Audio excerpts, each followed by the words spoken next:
नमस्कार दोस्तों, स्वागत है एक बार फिर से आपके अपने YouTube चैनल पर। और मित्रों, कैसे हैं आप लोग? आशा करते हैं कि आप अच्छे से होंगे। और भर्ती की जो रनिंग जो डेट है वो सभी की आ रही है, एडमिट कार्ड सभी के पहुंच रहे हैं घर पे, तो अपनी तैयारी अच्छे से अच्छे करते रहिए। जितनी अभी मेहनत कर लोगे उसका फल आपको बाद में ज़रूर मिलेगा।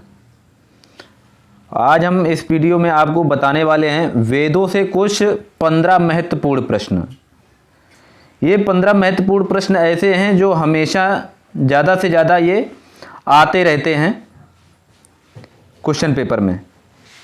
और वीडियो को पूरा देखिए। अगर हमारे YouTube चैनल को सब्सक्राइब नहीं किया है तो प्लीज़ हमारे YouTube चैनल को सब्सक्राइब कीजिए और बेल आइकन को दबाना ना भूलें, जिससे कि हम कोई भी वीडियो डालें तो वो नोटिफिकेशन आपके पास तुरंत पहुँचे। इसमें जो पहला प्रश्न है वो है, ईश्वर ने वेद ज्ञान कब दिया?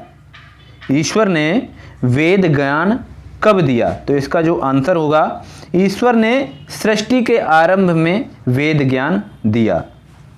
अगला क्वेश्चन है, वेद कितने हैं? वेदों की संख्या कितनी है?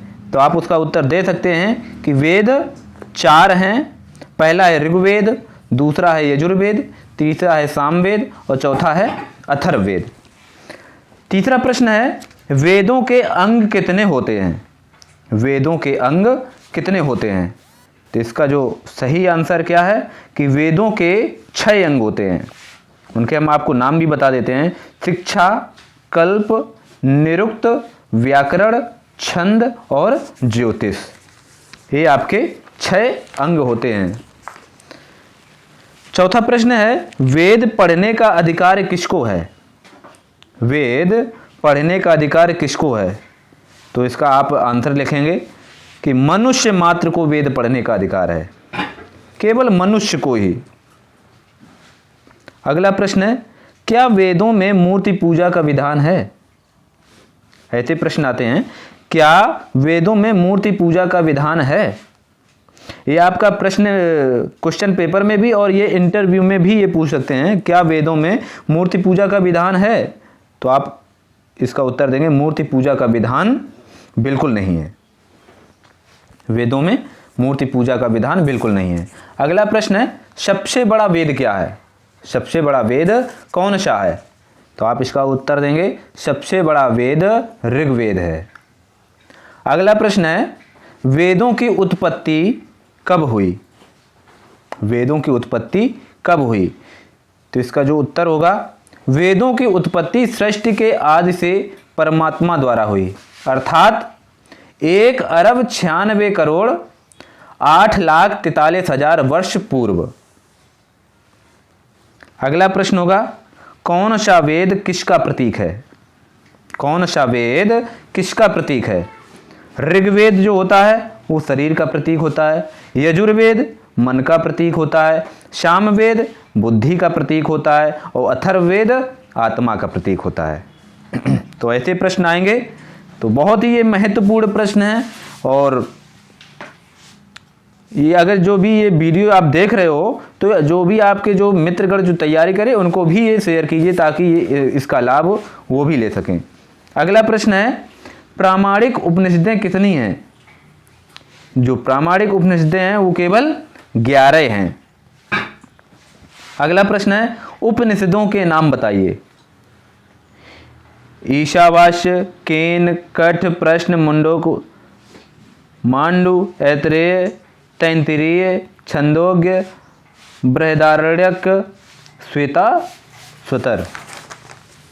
अगला जो प्रश्न होगा आपका वो ये है, उपनिषदों के विषय कहाँ से लिए गए हैं? उपनिषदों के विषय कहाँ से लिए गए हैं? तो इसका उत्तर है, उपनिषदों के विषय वेदों से लिए गए हैं। कहाँ से? वेदों से लिए गए हैं। अगला प्रश्न है, 4 वर्ड कौन से हैं? ये इंटरव्यू में पूछ देते हैं कि 4 वर्ड कौन कौन से हैं, बताइए आप। तो आप इसका उत्तर कैसे देंगे? 4 वर्ड ब्राह्मण, क्षत्रिय, वैश्य और शूद्र, ये हमारे 4 वर्ड हैं। अगला प्रश्न है, 4 युग कौन कौन से होते हैं और कितने वर्षों के होते हैं। इसमें देखो एक प्रश्न है, इसमें 2 प्रश्न उन्होंने कर दिए हैं कि 4 युग कौन कौन से होते हैं और कितने वर्षों के होते हैं।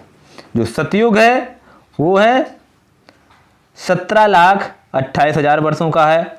त्रेता युग है ये है 12,96,000 वर्षों का है। जो द्वापर युग है ये 8,64,000 वर्षों का है। जो कलयुग है ये 4,32,000 वर्षों का है। अगला प्रश्न है कि पंच महायज्ञ कौन कौन से होते हैं।